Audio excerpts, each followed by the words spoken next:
Təhlükə saçan tikinti materialları ilə bağlı bir sujetimiz var. Ümumiyyətlə, tikinti materiallarının keyfiyyəti həmişə müzakirə olunur. Bəziləri deyir ki, bu məhsulların bir çoxu çox ucuzdursa, deməli, sağlamlığa təhlükəlidir. Hətta bəziləri Avropada bəzi tikinti materiallarının ləğv olunduğunu, artıq qadağan olunduğu, istifadəsinin qadağan olunduğunu bildirir. Bizdə də belə bir komissiyaya ehtiyac varmı ki, məsələn, hansılardan istifadə etmək olar, hansılardan olmaz, bunu müəyyənləşdirsin, konkret qərarlar qəbul edilsin. Təhlükə saçan tikinti materiallarının araşdırmışıq, soraqlaşmışıq ki, ekspertlərdən görək onlar nə deyir. Çox maraqlı sujetdir.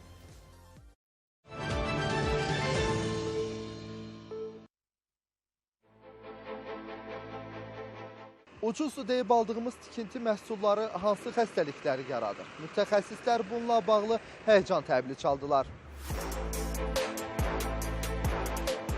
Tikinti ərazilərində ekoloji və radioloji risklərinin qiymətləndirilməsi və idarə olunması üçün hüquqi baza yaradılacaq. Sağlamlığa zərərli tikinti materiallarının istifadəsinə məhdudiyyət qoyulacaq. Maraqlıdır, sağlamlığa zərərli tikinti materialları hansılardır? İlk materialların müxtəlif zərərləri var. Formaldegid kimi materialı hazırda mətbəx mebellərdə istifadə olunur və ümumiyyətlə digər mebellərində tərkibində var. Zərərli maddələr ifraz edirlər. Geniş yayılan son 15-20 il ərzində istifadə olunan laminat kimi döşəmə materialda zərərli materiallar kateqoriyasına aiddir. Dünya təcrübəsinə baxsaq görərik ki, indi bizim istifadə etdiyimiz bəzi tikinti materialların istifadəsi illərdir ki, bəzi ölkələrdə qadağan edilib. Ona görə mütəxəssislər bəzi tədbirləri zəruri sayır. Qurğuşun boyalı maddələr, formaldehid kimyəvi tərkibinə malik olan tikinti materiallarından az istifadə artıq bir sıra Avropa ölkələrində tam məhdudlaşdırılıb. Bu məhdudlaşmanın əsas səbəbi tikinti materiallarının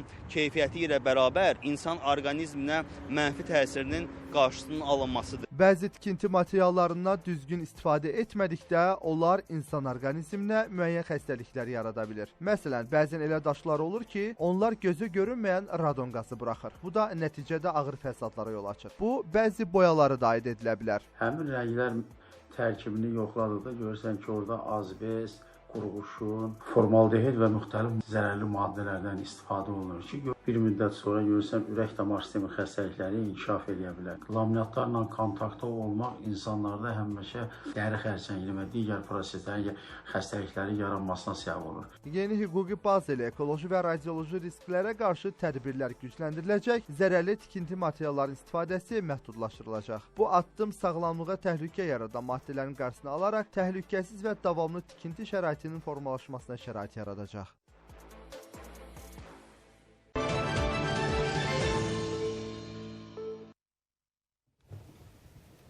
Ümumiyyətlə, məhsul olarkən də mütəxəssislərlə məsləhətləşməkdə fayda var. Yəni, başı çıxan insanlardan fikir almaq, onların tövsiyəsini eşitmək. Ümumiyyətlə, bu mövzuda araşdırma aparmaq ən doğrusudur. Yəni.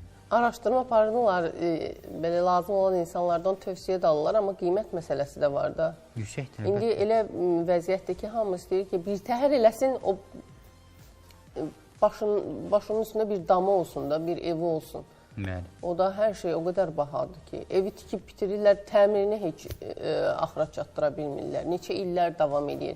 Bir otağı düz qoş eləyim, içində yaşayayım, sonra o birilərini eləyərəm deyirlər. Amma həqiqətən ev tikmək asan məsələ deyil.